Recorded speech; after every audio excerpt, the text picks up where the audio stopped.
अरे मम्मी जी आप आइए। अरे मम्मी जी आप मुझे फोन ही करते थे, मैं आपको लेने आया था।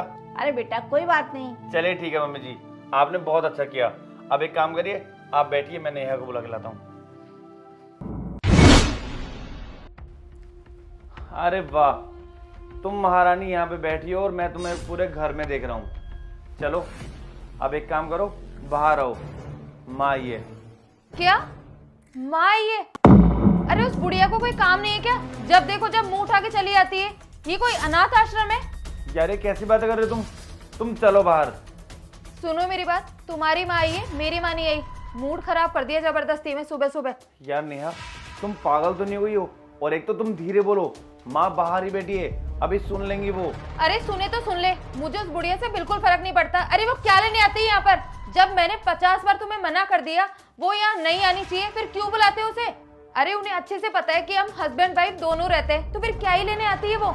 और मुझे पक्का पता है वो ना पैसे मांगने के लिए आई होगी। उन बड़े भैया के घर तो जा नहीं सकती, उन्हें अच्छे से पता है कि वो 1 रुपया नहीं देंगे उन्हें, फिर भी यहीं आएगी मुंह उठा के। मैंने साफ कह दिया उन्हें अभी के अभी धक्के मार के यहाँ से बाहर निकालो। अच्छा तो तुम्हारा कहने का मतलब है कि ये घर उनका नहीं है? नहीं, उनका ना इस घर पर कोई अधिकार नहीं है। ये घर केवल तुम्हारा और मेरा है, समझे तुम? यार नेहा वो माँ है मेरी, अरे घर में तो आ सकती है ना वो। शादी होने के पहले वो तुम्हारी माँ थी, लेकिन अब तुम्हारी शादी हो गई है तो उनका तुम्हारे ऊपर कोई हक नहीं है, क्योंकि तुम मेरे पति हो। हाँ मैं मानता हूँ कि मैं तुम्हारा हस्बैंड हूँ, अरे लेकिन उससे पहले मैं उनका बच्चा हूँ यार। और तुम कहना क्या चाहती हो? अगर शादी हो जाती है तो एक माँ का अपने बेटे पे कोई अधिकार नहीं होता? नेहा ये तुम गलत कर रही हो, और तुम ये सोचो भी सही है यार। अरे वो हमारी परिवार की मुखिया है, बुजुर्ग है वो, अगर वो हमारे घर में नहीं आएंगी तो फिर हमारे घर में कौन आएगा यार? अरे मुझे नहीं पता वो कहीं पर भी जाए, गांव में रहती है ना अच्छे से, और हम हर महीने उन्हें पैसे भिजवा तो देते हैं। यहाँ पर आएगी पूरे दिन मुझे परेशान करेगी, कभी बहू ये ला दे कभी वो ला दे। मुझसे नहीं होता उनकी देख रेख। तुम एक काम करो, उन्हें अभी के अभी गाँव भेज दो। और तुम्हें भी अगर तुम्हारी माँ के साथ रहना है ना तो एक काम करो, तुम भी गाँव चले जाओ, मैं अकेली रह लूंगी यहाँ पर। यार नेहा तुम छोटी सी बात को इतनी बड़ी बात क्यों बना देती हो? और इसमें अकेले रहने वाली कौन सी बात आ गई? अरे मैं इतना ही तो बोल रहा हूँ, माँ आई है, हो सकता है वो थोड़ा बहुत दिन रुके और फिर चल जाएगी, इसमें क्या परेशानी है? मुझे तो ये समझ में नहीं आता तुम माँ से इतना जल्दी क्यों हो?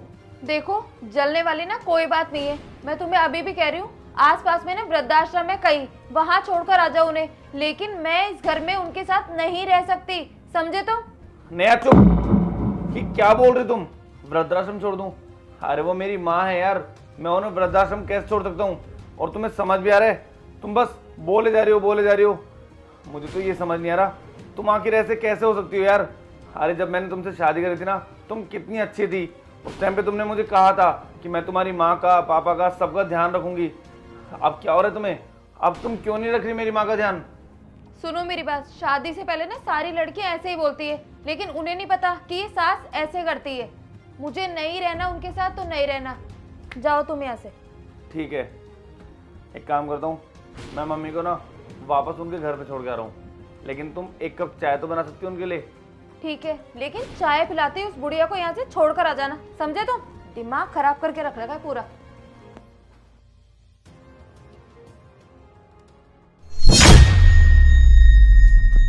माँ, आप?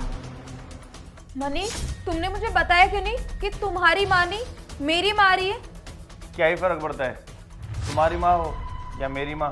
फर्क पड़ता है, ये मेरी माँ है, और मेरी माँ ना तुम्हारी माँ की तरह मुंह उठा के कभी भी नहीं चली आती है। देखा माँ जी आपने, अब मुझे तो ये समझ में नहीं आ रहा कि मैं इसे ब्लेम दूं या फिर आपके संस्कारों को। क्योंकि जब आप आए थे ना, बस मैंने इसे इतना सा बोला था कि माँ आई है, और इसने समझा कि मेरी माँ आई है, और मेरी माँ समझ के ना इसने जहर उगलना स्टार्ट कर दिया। और बस जैसे हर बार खरी खोटी सुनाती मेरी माँ को, वैसे इसने इस बार भी सुनाना शुरू कर दिया। तो मैंने भी सोचा ठीक है, आज मैं इसे नहीं रोकूंगा, क्योंकि आज तो साक्षात आप आगे बैठी हो यहाँ पे, और आप ही फैसला करोगी कि ये सही बोल रही है या फिर गलत बोल रही है। क्योंकि देखो मैं ना परेशान हो चुका हूँ इन चीज़ों से। अरे ये मेरी माँ को कुछ नहीं समझती, इतनी सी इज्जत नहीं करती उनकी, और बस उन्हें ना सुनाना स्टार्ट कर देती है। जैसे तो पता नहीं माँ ने इससे शादी करा के मेरी बहुत बड़ी गलती कर दी हो। अच्छा माँ जी, सारी बातें छोड़ो अब तो। आप तो मुझे ये बताओ, आप यहाँ पे कितनी बार आ चुकी? आपने कभी ऐसा देखा कि मैंने आप में या फिर मेरी मम्मी में कोई भेदभाव किया हो?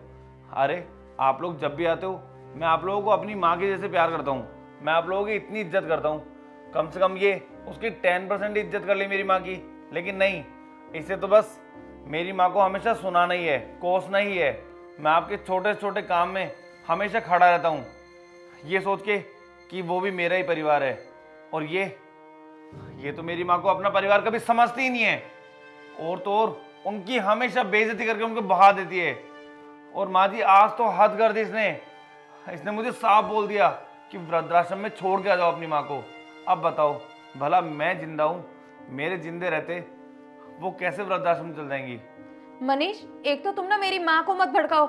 मेरी माँ जानती है अच्छे से कि उनकी बेटी कैसी है, कितना प्यार करती है वो सबसे, समझे तो? हाँ, सही बोल रही हो। तुम्हारी माँ शायद जानती होगी तुम्हें, लेकिन आज तो उन्होंने बहुत अच्छे से पहचाना तुम्हें, और सच्चाई भी उनके सामने ही है। तो माँ जी, अब आप बताओ, कैसी है आपकी बेटी? चुप, बिल्कुल चुप हो जा। मैं सब सुन रही हूँ तेरी बात। अरे मैंने तेरे को ऐसे संस्कार दिए थे जो तुम सास ससुर को ऐसी इज्जत दे। सास ससुर माँ बाप होते हैं, तूने उनकी बेइज्जती करी। अरे मेरे को तो शर्म आती है तुझे बेटी बोलते हुए। तूने क्या कहा? बुढ़िया मुंह उठा के आ जाती है। अरे उसका हक है, उसका ये घर है, उसने बेटे को जन्म दिया है। यदि बेटा ही नहीं होता तो इस घर में क्या करने आती? अरे बेटा, मैं तो जवाई राजा के सामने नजर उठाने लायक भी नहीं रही। अब तूने ऐसा काम किया है, मर गया तेरा मैका, तेरे माँ बाप मर गए। मत सोचना पियर आने की। आज के बाद में मैके की तरफ आई ना तो तेरी टांगे तोड़ दूंगी। मर गए, सब मर गए तेरे लिए। और जिस दिन तू सास ससुर की सेवा करेगी और उनको माँ बाप की जैसे मानेगी, उस दिन से मैं आऊंगी, नहीं तो मैं तेरे लिए मर गई हूँ।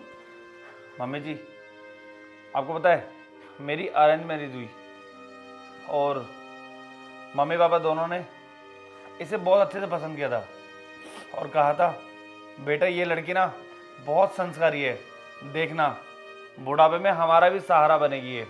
लेकिन मम्मी जी, उन्हें थोड़ा नहीं पता था कि वो लोग बहू नहीं, एक डायन लेके आ रहे हैं, और ऐसी डायन जो कि उन्हें ही घर से बाहर निकाल देगी। अरे 2 साल पहले ना वो लोग बहुत प्यार से आए थे घर में। सिर्फ उन्होंने एक बात बोली थी कि बेटा तुम चाय बहुत अच्छी बनाती हो, प्लीज़ हमें 1 कप चाय पिलाओगी? और उसमें इसका रिप्लाई था कि हाँ, अभी तो चाय पिला रही हूँ, अगर आगे से इस घर में आए तो इस चाय में जहर मिला के पिला दूंगी। और बस तभी से इसने मम्मी पापा दोनों को धक्के मार के घर से बाहर निकाल दिया।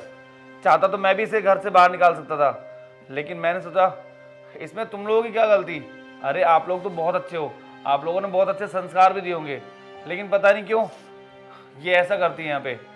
और मम्मी जी, 2 साल से ना मम्मी ने इसकी शक्ल देखी और ना इसने। खैर ये तो छोड़ो, ये तो शक्ल देखना ही नहीं चाहती।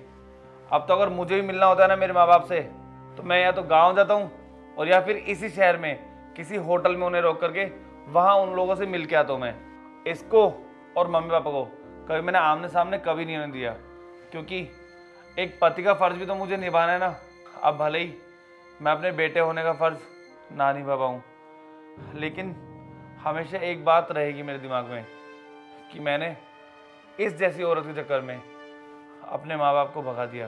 बेटा, इसकी तरफ से मैं माफी मांगती हूँ आपसे। आप माँ बाप को मत छोड़ना। माँ बाप बड़ी मुश्किलों से मिलते हैं, माँ बाप जिंदगी में एक बार ही मिलते हैं। इसकी जैसी तो 10 मिल जाएगी आपको। नहीं, बिल्कुल मत छोड़ना माँ बाप को। माँ बाप की सेवा करना, माँ बाप को बुला लेना। मम्मी प्लीज मुझे माफ कर दो।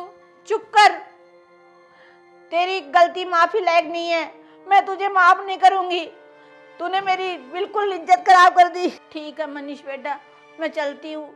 अगर कोई गलती होए मुझे तो मुझको माफ कर देना बेटा, तेरी माँ समझ के। मम्मी प्लीज मत जाओ ना। मनीष प्लीज मम्मी को रोको ना, प्लीज प्लीज ना। अरे मैं क्यों रोकूं यार? तुमने मेरी माँ को रोका था क्या जब मेरी माँ गई थी? जैसा मुझे लगा था ना वैसा तुम्हें भी लगना चाहिए। अरे मुझे कितना बुरा लगा था उस टाइम पे। मुझे ना मेरी गलती का एहसास हो गया है, मैं आज के बाद कभी भी तुम्हारी मम्मी के साथ ऐसा नहीं करूंगी। प्लीज मुझे लास्ट मौका दे दो और मम्मी को रोक लो प्लीज। ठीक है, मैं रोकता हूँ। मम्मी जी प्लीज़ आप मत जाओ। और मम्मी जी, मैं आज आपके सामने इस नेहा को भी बोल रहा हूँ कि आज तो मैं माफ़ कर रहा हूँ, लेकिन आगे से कभी भी ऐसी गलती हुई तो मैं अपने माँ बाप को नहीं बल्कि इससे घर से बाहर निकाल दूंगा और इससे तलाक लेकर के मैं और मेरे माँ बाप सुकून से रह सकेंगे यहाँ पे। मैं आपसे प्रॉमिस करती हूँ, आज के बाद आपके माँ बाप और मेरे माँ बाप में कभी फर्क नहीं करूँगी, उन्हें भी मेरे ही माँ बाप मानूंगी। ठीक है, तुम रोना बंद करो अब। अरे तुम्हें अपनी गलती का एहसास हो गया, इससे ज़्यादा मुझे और क्या चाहिए। मम्मी जी आप बैठो और नेहा तुम मम्मी के लिए और मेरे लिए चाय बनाओ, जब तक मैं मम्मी के लिए मिठाई लेके आता हूँ।